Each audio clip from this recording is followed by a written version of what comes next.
ఈరోజే చైత్ర శుద్ధ విదియ, ఎంతో పవిత్రమైన విశేషమైన రోజు. విష్ణు మాసంగా పిలిచే ఈ చైత్ర మాసంలో విష్ణుమూర్తిని ఆరాధిస్తే సకల శుభాలు కలుగుతాయి. ఈ చైత్ర మాసంలో సూర్యుడు ద్వాదశ రాశుల్లో మొదటిదైన మేషరాశిలో సంచరిస్తాడు. సృష్టి ప్రారంభానికి మూలమైన ఉగాదితోనే ఈ మాసం ప్రారంభమవుతుంది. ఈ చైత్రశుద్ధ పాడ్యమి నుంచి నవమి వరకు గల 9 రోజులను వసంత నవరాత్రుల పేరిట జరుపుకుంటారు. ఈ 9 రోజుల్లో లలితా పరమేశ్వరుని ఆరాధించడం సాంప్రదాయంగా వస్తుంది. మరి ఎంతో విశేషమైన ఈ చైత్రశుద్ధ విదియ రోజు లలితా పరమేశ్వరికి సంబంధించిన ఈ కథను విన్నా, చదివినా, చెప్పినా, వినిపించినా సకల శుభాలు కలుగుతాయి. జన్మల దోషాలు తొలగి కోటి జన్మల పుణ్యం వస్తుంది. మరి ఆ కథలేంటో ఇప్పుడు ఈ వీడియోలో తెలుసుకుందాం. ఒకసారి అగస్త్యుడు హయగ్రీవుణ్ణి ఇలా అడుగుతాడు. హయగ్రీవా, కలియుగంలో భక్తులకు ఏ రూపంలో ఉన్న పరాశక్తి మోక్షాన్ని ప్రసాదిస్తుందో దయచేసి వివరంగా చెప్పండి అని కోరతాడు. దానికి హయగ్రీవుడు ఇలా చెప్తాడు. అగస్త్య, శ్రద్ధగా విను. లలితాదేవి మాత్రమే అలా చేయగల శక్తి. ఆమె కథను చెప్తాను, విను అంటూ ఇలా చెప్పడం మొదలుపెట్టాడు. ఒకసారి శివుని కోపం వల్ల మన్మధుడు దహనం చేయబడ్డాడు. రుద్రగణాల్లో ఒకడైన చిత్రకర్మ ఆ కాలిన మన్మధుడి బూడిదతో బొమ్మలు వేయడం మొదలు పెట్టాడు. ఒక బొమ్మను సిద్ధం చేసి దానిని శివుడి దగ్గరకు తీసుకెళ్లాడు. పరమశివుని ఉద్దేశాలు నిజంగా ఎవరికీ అర్థం కావు. ఆ బొమ్మ శివుడి దగ్గరకు రాగానే అది ప్రాణం పోసుకుంది. మరియు అలా పుట్టిన బాలుడు శివుడికి అలాగే చిత్రకర్మకు సాష్టాంగ నమస్కారం చేశాడు. దీంతో చిత్రకర్మ ఆనందంతో పొంగిపోయాడు. అతను బాలుడికి శతరుద్రీయ మంత్రం యొక్క ఉపదేశాన్ని ఇచ్చి తపస్సు చేయమని కోరాడు. తపస్సు ఫలించే దశకు చేరుకున్నప్పుడు శివుడు అతని ముందు ప్రత్యక్షమయ్యాడు. అతను తనకు ఒక ప్రత్యేక వరం ఇవ్వమని శివుణ్ణి అడిగాడు. అది ఏంటి అంటే, నాతో పోరాడే ఎవరైనా వెంటనే తన శక్తిలో సగం కోల్పోవాలి మరియు ఆ బలం నా బలానికి జోడించాలి. నా ప్రత్యర్థుల ఆయుధాలు ఏవి నన్ను కట్టడి చేయకూడదు అని. వెంటనే పరమశివుడు ఆ వరాన్ని ప్రసాదించి ఇలా చెప్పాడు. 60,000 సంవత్సరాలు రాజ్యాన్ని పాలించే వరం కూడా నీకు ప్రసాదిస్తున్నాను అని చెప్పాడు. ఈ వరాలు ఇచ్చిన తర్వాత శివుడు అదృశ్యమయ్యాడు. శివుని మాటలకు అతను ఆశ్చర్యపోయాడు. అతని పేరే బండాసురుడు. అతని గుణాల కారణంగా అతను అసురుడు అయ్యాడు. ఈ సమయంలోనే మన్మధుడి యొక్క బూడిద యొక్క అవశేషాల నుండి 2 రాక్షసులు జన్మించారు. వారే విశ్రుక మరియు విశుంగులు. వీరిద్దరూ బండాసురుడి ప్రధాన సోదరులు అయ్యారు. అదనంగా మన్మధుడి బూడిద నుండి వేలాది మంది రాక్షసులు జన్మించారు. వీరంతా బండాసురుడి అనుచరులుగా మారారు. వారు 300 మంది అక్షౌహిణులతో కూడిన బలమైన సైన్యాన్ని ఏర్పాటు చేశారు. వేలాది మంది రాక్షసుల పుట్టుక గురించి తెలుసుకున్న రాక్షసుల గురువు శుక్రాచార్యుడు అక్కడికి వచ్చి ఆ రాక్షసులందరికీ గురువు పాత్రను ధరించి క్రమం తప్పకుండా అనుష్ఠానాలు అంటే రోజువారీ కర్మలు చేపట్టడానికి వారిని ప్రారంభించాడు. శుక్రాచార్యుడి ఆదేశం మీద ఆ రాక్షసులందరికీ ఒక పట్టణం ఏర్పాటు చేయబడింది. అదే శూన్యక పట్టణం.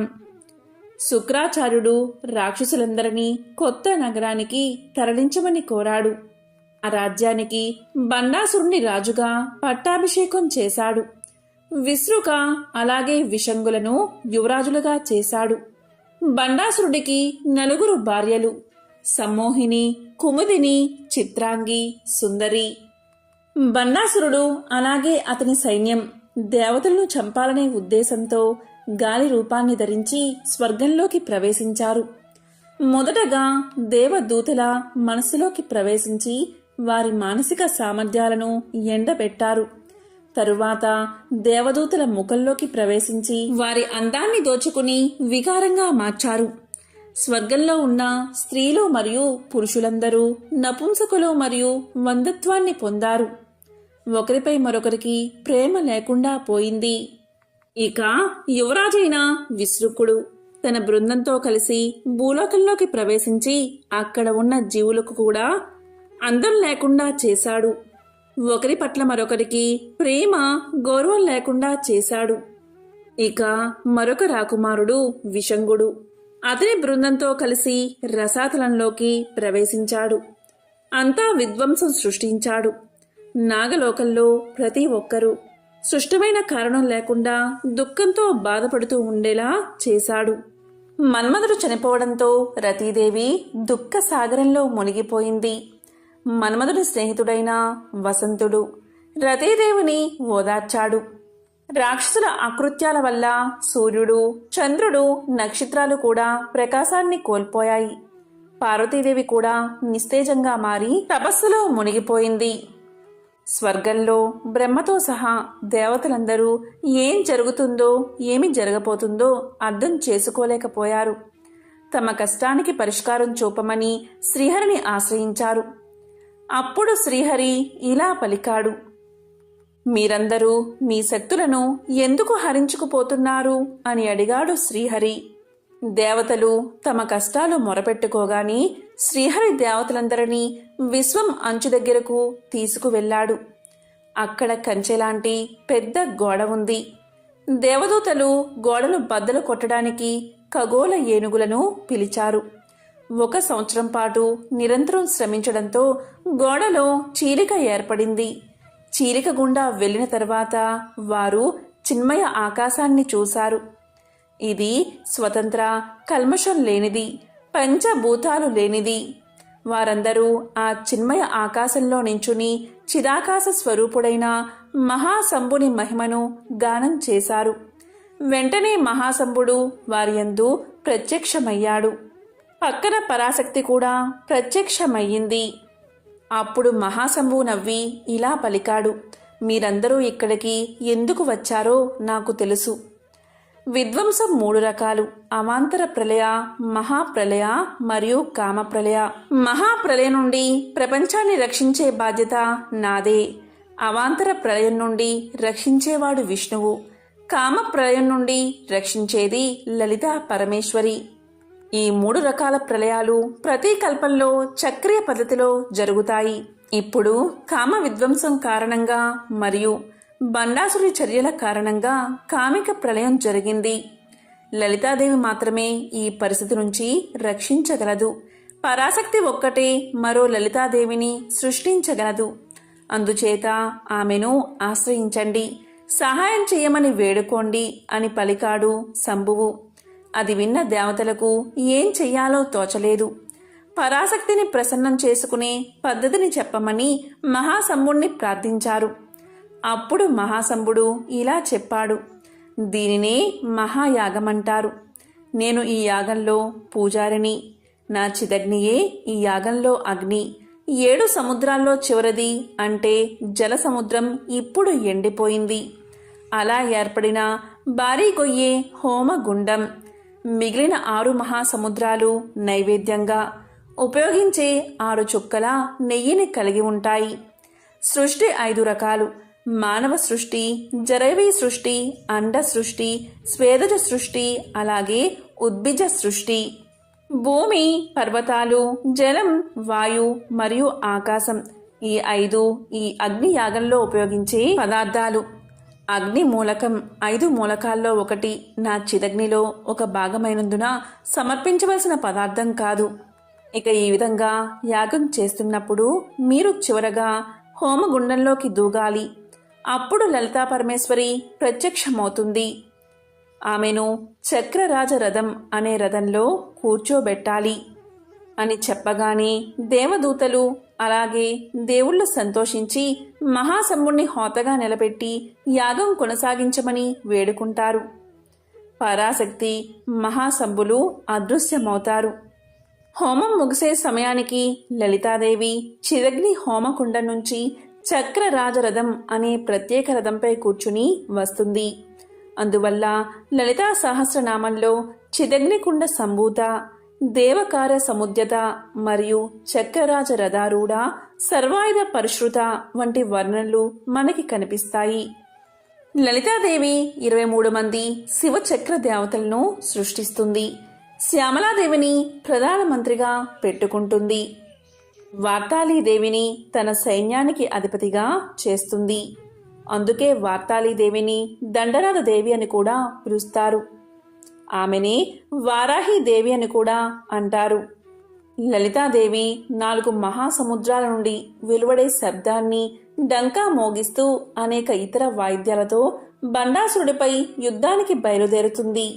లలితాదేవి యుద్ధానికి వెళ్తున్నప్పుడు బండాసుడి యొక్క శూన్యక పట్టణంలో చాలా చెడు శకునాలు కనిపిస్తాయి.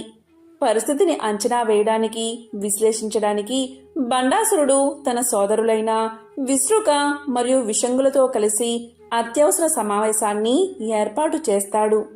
దేవతలందరూ లలితాదేవి వెనుక ఉన్నా మనం భయపడాల్సిన పనిలేదు అంటాడు బండాసురుడు.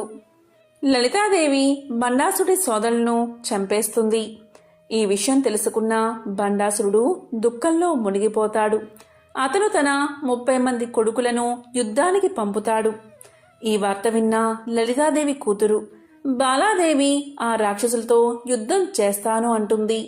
కానీ దానికి లలితాదేవి ఒప్పుకోదు. కానీ తన కూతురి పరాక్రమాలు తెలిసిన లలితాదేవి అనుమతిని ఇస్తుంది.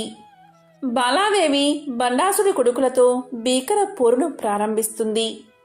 వారందరినీ చంపేస్తుంది. లలితాదేవి మహాకామేశ వరస్త్రాన్ని ప్రయోగించి బండాసురుణ్ణి సంహరిస్తుంది. వెంటనే అతని శూన్యక పట్టణం కాలిపోతుంది. లలితాదేవి కరుణతో చిరునవ్వు నవ్వగానే మన్మధుడు పునర్జన్మ తీసుకుంటాడు. అంటే లలితాదేవి శివుడి కన్ను నుండి అగ్నిచే నాశనం చేయబడిన మన్మధుడికి పునర్జన్మను ఇచ్చిన పవిత్రమైన మూలిక సజీవిని.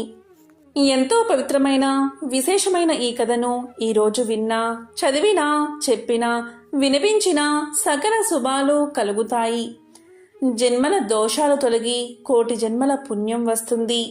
నవరాత్రుల్లో అమ్మవారిని ఎరుపు కేసరి రంగు వస్త్రాలతో అలంకరణ చేస్తారు. అమ్మవారికి దద్దోజనం, గారెలు నైవేద్యంగా సమర్పిస్తారు. లలితా సహస్రనామాన్ని పఠించిన వారికి దీర్ఘాయువు, వంశ అభివృద్ధి, కోటి జన్మల పాపం కూడా తొలగిపోతుందని పురాణాల్లో హయగ్రీవుడు వివరించాడు. లోకాలను మించిన అతిలోక లావణ్యంతో లాస్యం చేసే లలనామని, లోకోత్తర లావణ్యభావం, చిన్మయ చైతన్యం, ఆనందాతిరేకంతో లలితాంబ చేసే లాస్య లీలకు లలాటం, లలనాస్థలి. ప్రతి స్త్రీమూర్తిని తల్లిగా భావించగలిగితే లలితాంబ కరుణ అనుభవంలోకి వస్తుంది. నవరాత్రుల్లో దుర్గామాతను పూజిస్తే సకల పాపాలు తొలగిపోతాయని, అమ్మవారి ఆశీస్సులతో తమ జీవితంలో సుఖశాంతులు, సంపద, ఐశ్వర్యం లభిస్తాయని చాలామంది నమ్మకం. దేవి భాగవతంలో త్రిమూర్తుల కంటే పరాశక్తికే ఎక్కువ ప్రాధాన్యత ఇచ్చారు. లక్ష్మీ సరస్వతీ దేవులు ఇరువైపులా ఉండి వింజామరలు వీస్తూ ఉండగా శ్రీచక్ర అధిష్టాన శక్తిగా కొలువు తీరుతుంది అమ్మవారు. తన చేతిలో ఉండే విల్లు, పాసం భక్తులకు వరాలు ఇస్తుంది. కొన్ని ప్రాంతాల్లో లలితాదేవిని పరాశక్తిగా భావించి ఖడ్గమాలను కూడా పూజిస్తారు. ఆత్మ, మనసు, శరీరం అనేవి 3 పురాలు. వీటిని త్రిపురాలు అంటారు. ఈ 3 పురాల్లో ఉండే రాక్షసత్వాన్ని తొలగిస్తే అమ్మ సౌందర్యం త్రిపుర సుందరిగా వెలసిల్లుతుంది. త్రిపురాత్రయంలో 2వ శక్తి అమ్మవారు. దేవి ఉపాసకులకు ఈమె ముఖ్య ఉపాస దేవత. త్రిగుణాతీతమైన కామేశ్వర స్వరూపం ఈమె. కోమలత్వం కలిగిన మాతృమూర్తి ఈమె. చెరుకుగడ, విల్లు, పాశాంకుశాలను ధరించిన రూపంలో కుడివైపున లక్ష్మీదేవి, ఎడమవైపున సరస్వతీదేవి సేవలు చేస్తూ ఉండగా లలితాదేవి భక్తులను అనుగ్రహిస్తుంది. దారిద్ర్య దుఃఖాలను తొలగించి సకల ఐశ్వర్య అభీష్టాలను సిద్ధింపచేస్తుంది. లలితా త్రిపుర సుందరీదేవి విద్యా స్వరూపిణి, సృష్టి, స్థితి, సంహార రూపిణి. కుంకుమతో నిత్య పూజలు చేసే సువాసినులకు ఈ తల్లి మాంగళ్య సౌభాగ్యాన్ని ప్రసాదిస్తుంది.